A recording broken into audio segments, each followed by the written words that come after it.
My name is Jaciel Delgado, and I'm going to talk about Luis Miguel routine.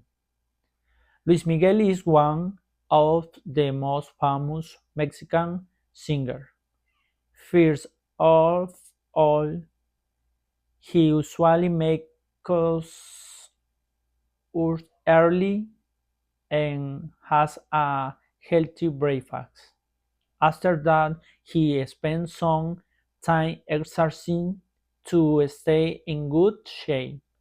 Then he researches his song and prepares for his concert. He works very hard because he wants to give the best performance to his fans. Therefore, he dedicates many hours to practicing and taking care of his voice.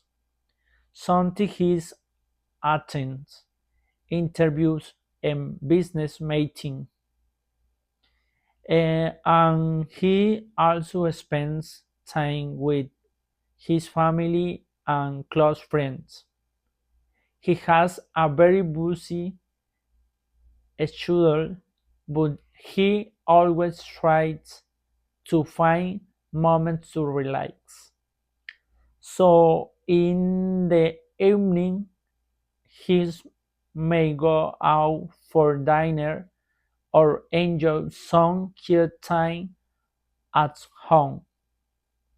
At the end of the day, Luis Miguel reflects on his achievements and gets ready for another productive day in his successful career.